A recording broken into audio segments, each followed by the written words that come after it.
425장입니다.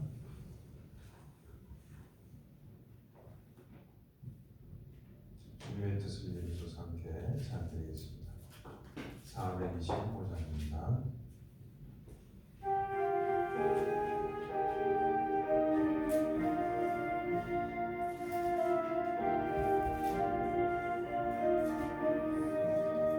주님의 뜻을 이루소서. 고요한 중에 기다리니 지흙과 같은 날 믿으사 주님의 형상 만드소서. 주님의 뜻을 이루소서. 주님 발 나의 맘속을 살피시사 눈보다 희게 하옵소서. 주님의 뜻을 이루소서. 병들어 몸이 피곤할 때 권능의 손을 내게 펴사 강건케 하여 주옵소서. 주님의 뜻을 이루소서. 온전히 나를 주장하사 주님의 뜻에 동행함을 만민이 알게 하옵소서.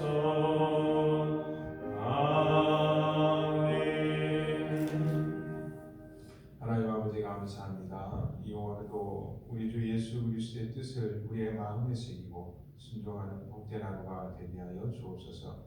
주께서 우리에게 말씀하시는 바 하나님의 영광스러운 그 모습에 우리 자신도 함께 말씀에 사로잡혀서 하나님의 영광을 위하여 살아가기에 힘쓰는 그러한 하루가 되게 하여 주옵소서. 예수 그리스도께서 이 땅에 오셔서 고난받으시고 죽임을 당하시고 부활하셨던, 그리고 승천하시고 지금 오늘 우리와 함께 하시며 다스리고 계시는 이 진리를 우리의 가슴 속에 꼭 붙잡고 살아가는 하루가 되게 하여 주옵소서. 오직 주님께서 우리의 왕 되심을 우리가 섬기고 믿고 따르며 그러한 제자로서의 충성된 삶이 오늘 하루 우리의 삶 가운데 이루어지도록 주 하나님 우리를 도와주시옵소서. 우리를 원하신 예수 이름으로 기도합나이다. 아멘. 누가복음 9장 37절에서부터 50절까지 말씀입니다. 누가복음 9장 37절에서부터 50절까지 말씀입니다.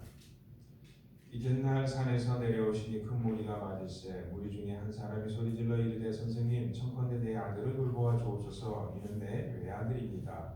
귀신이 그를 잡아 갑자기 부르짖게 하고 벽면을 일으켜 거품을 흘리게 하며 몹시 상하게 하고 겨우 떠나가나이다. 당신의 제자들에게 내쫓아 주기를 구하였으나 그들이 능히 못하더이다. 예수께서 대답하여 이르시되 믿음이 없고 배역한 세대여 내가 얼마나 너희와 함께 있으며 너희에게 참으리요. 내 아들을 이리로 데리고 오라 하시니 올 때 귀신이 그를 거꾸로 때리고 심한 경련을 일으키게 하는지라. 예수께서 더러운 귀신을 꾸짖으시고 아이를 낳게 하사 그 아버지에게 돌어주시니 사람들이 다 하나님의 위엄에 놀라니라. 그들이 다 그 행하시는 모든 일을 놀랍게 여기서 예수께서 제자들에게 이르시되 이 말을 너희 귀에 담아두라. 인자가 장차 사람들의 손에 넘겨지리라 하시되 그들이 이 말씀을 알지 못하니 이는 그들로 깨닫지 못하게 숨긴 바 되었습니다. 또 그들은 이 말씀을 묻기도 두려워하더라. 제자 중에서 누가 크냐 하는 변론이 일어나니 예수께서 그 마음에 변론하는 것을 아시고 어린아이 하나를 데려다가 자기 곁에 세우시고 그들에게 이르시되 누구든지 내 이름으로 이런 어린아이를 영접하면 곧 나를 영접하며 또 누구든지 나를 영접하면 곧 나를 보내신 이를 영접함이라. 너희 모든 사람 중에 가장 작은 그가 큰 자니라. 요한이 여짜오되 주여 어떤 사람이 주의 이름으로 귀신을 내쫓는 것을 우리가 보고 우리와 함께 따르지 아니하므로 금하였나이까. 예수께서 이르시되 금하지 말라. 너희를 반대하지 않는 자는 너희를 위하는 자니라 하시니라. 아멘. 어제 본문은 변화산에서의 예수님의 그 위대하신 모습이죠. 그리고 변화산 그 다음날 이제 내려와서 큰 무리가 예수님을 영접하는 그러한 이후의 사건의 모습입니다. 여기서부터는 왕 대신 예수 그리스도 천하에 곧 예수님이 메시아이시고 하나님 되심을 변화산에서 세 제자에게만 특별히 보여주셨고 그것을 선포하신 이후에 그럼에도 불구하고 이 땅은 아무런 변화가 없는 모습을 보여줍니다. 한편 사역자들로서는 정말 위로가 되는 그 이후의 사역의 모습이기도 하죠. 왜냐하면 예수 그리스도의 왕되심을 보고 나서도 제자들이 변했느냐? 하나도 변한 게 없습니다. 어찌 그럴 수가 있을까? 그런데 우리 신앙생활 할 때도 보면 그렇다는 모습을 많이 보죠. 어떤 수많은 목사님들뿐만이 아니라 우리의 개인 신앙에서 장로이든 권사님이든 예수 그리스도를 믿는다는 것 자체가 이 땅 가운데 있는 최고의 기적임에도 불구하고 그 이후에 우리의 마음가짐이나 예수 그리스도를 따라 살겠다라고 살아가는 행동의 모든 습관들 변하지 않는 것이 훨씬 더 많죠. 변하는 것보다. 또한 수많은 은사의 성령의 은사의 기적의 은사들 참 알 수 없는 하늘의 은사들을 많이 소유하고 그러한 것들을 기적을 행하기도 하지만 그러한 것들과는 별개로 사람이 사람을 대하는 것에 예의가 없는 사람들이 많이 있죠. 그리스도인들 중에 또 상식적으로 개념 없는 행동을 하는 사람들이 그리스도인들 중에 참 많이 있습니다. 예수님 믿는 것은 아주 별개의 삶을 살아가는 사람들이 많이 있죠. 그러한 사람들 중에 그리스도인들의 많은 지도자들이 속해 있기도 합니다. 그러한 모습들이 어디에 나타나느냐? 바로 변화산 이후에 제자들의 그 모습에서 바로 우리의 모습들이 나타나고 있죠. 37절 이후에 40절에 보니까 당신들의 제자들에게도 내쫓아 주기를 구했는데 변화산 이전에 분명히 제자들이 뭘 했습니까? 하나님 나라의 복음을 선포하고 병든 자를 고치고 놀라운 기적들을 엄청나게 행했던 사람들이죠. 그런데 변화산 이후에는 이상하게 귀신을 못 내쫓죠. 그리고 그들이 할 수 있는 것들은 또 어떤 것입니까? 특별히 요한이라는 제자의 요한이 아무래도 우리 48절에 이미 다 알고 있는 말씀이죠. 내 이름으로 이런 어린아이를 영접하면 나를 영접하며 그래서 예수님 나라는 겸손해야 된다. 물론 그것이 말씀의 핵심 중에 하나이기도 합니다만 49절에 요한이 여짜오되 해서 특별히 요한이 그러지 않는 자들 중에 제자들 중에 한 사람으로 등장을 시키면서 어떤 사람이 주의 이름으로 귀신을 내쫓는 것을 우리가 보고 예수님의 제자가 아닌데도 예수님의 이름으로 귀신을 쫓는 사람이 그 당시에 있었네요. 그 사람이 우리와 함께 따르지 아니하므로 그러니까 12제자는 분명히 아니었네요. 따르지 아니하므로 내가 금했습니다 라고 하면서 하나님 나라에서 권세 있는 자 내가 예수님하고 가까운 사람이야. 그러므로 내가 너는 갑질해도 돼. 너 어디 감히 예수님의 이름으로 귀신을 쫓고 그래? 그러면 안 돼. 네가 아무리 선한 일을 해도 예수님께 물어보고 예수님의 제자인 요한 나에게도 물어보고 내가 오케이 해줘야 네가 할 수 있는 거야 라고 하는 갑질의 문화가 이미 이 당시에도 있었던 것이죠. 그래서 예수님께서 야 요한아 그런 식으로 하면 하나님 나라에서는 큰 자다 작은 자다 그게 바로 작은 자야. 큰 자는 어떤 자냐? 하나님께 너희를 반대하지 않는 자, 예수 그리스도의 이름으로 영접해서 반대하지 않는 자는 어쩐 자다? 모두 다 하나님 나라에 들어오는 유익한 자에게 주를 위한 자이기 때문에 그들도 함께 뭐할 수 있어야 한다? 어울릴 수 있어야 한다. 깨어날 수 있어야 된다. 함께 동역할 수 있어야 된다. 그렇게 큰 자든 작은 자든 예수님께서 식물 교육을 시켜주시는 거죠. 어린아이를 앞에 데려오면 정말 작잖아요.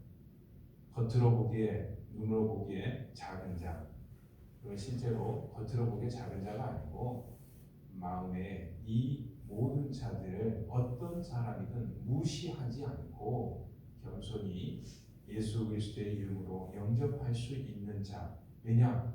바로 그렇게 사시는 분이 예수님이시니까 또 그러한 나라가 예수님의 나라이기 때문에 이렇게 작은 자가 하나님 보시기 누군 줄 아냐? 바로 너야, 너희들이야 라는 거죠. 아무것도 없이 쓸모없이 힘없이 세상 가운데서 사회적인 약자로서 세상에서 너희의 모습들을 봐라. 너희 중에서 누가 내 눈을 보고 있는 자이냐? 아무것도 없지만 하나님께서는 너희들을 영접하신다. 그걸 좀 이제 알아줬으면 좋겠는데, 변화산 이후에 너희도 좀 변했으면 좋겠는데 좀 제발 좀 변해라 라고 하는데 끝까지 변하지 않죠. 거기에 대해서 그 핵심이 이제 44절에 나오는 거죠. 이 말을 너희 귀에 담아두라. 변화산 뒤에 나서 이제 예수님께서 이제 로마를 정복하고 다윗의 왕국이 땅에 올 때가 되었다. 내가 이제 왕이 되어야겠어 라는 시나리오가 전개되어야 되는데 느닷없이 22절에서도 예수님이 말씀하셨죠. 22절에서 인자가 고난을 받고 죽임을 당하고 다시 3일 만에 부활할 것을 말씀하셨는데, 변화산 이후에 또 똑같은 말씀을 여기 44절에서 하고 계시는 거죠. 인자가 장차 사람들의 손에 넘겨지리라. 사람들의 손에 넘겨진다는 건 뭐예요? 죽게 될 거다라는 거죠. 하나님께서 바라보시는, 보내시는 메시아는 바로 이러한 메시아다라는 겁니다. 이러한 나라를 다스리는, 하나님 나라를 다스리는 왕의 모습은, 어린아이를 영접할 수 있는 그 나라의 모습은 자기의 목숨을 버려서 사람들을 위하여서 죽는 자의 나라다라는 거죠.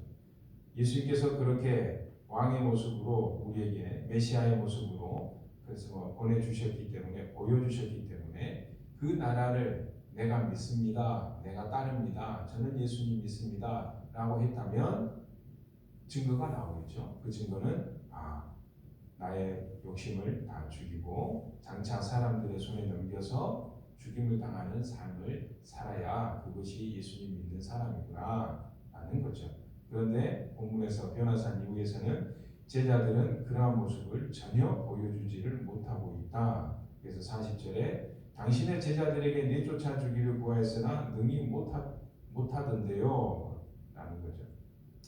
46절에 제자 중에서 누가 크냐 하는 변론이 일어나서 이런 사람이냐 저런 사람이냐, 결국 변화산 이후에 제자들은 44절에 인자가 장차 사람들의 손에 넘겨지리라, 45절에 이 말씀을 알지 못하니 이는 그들로 깨닫지 못하더라, 못하게 숨긴 바 되었습니다. 그래서 그들은 이 말씀을 묻기도 두려워하더라. 하나님께서, 예수님께서 무엇을 하시는지와는 아무 상관없이 세상을 살아가는 제자들의 모습.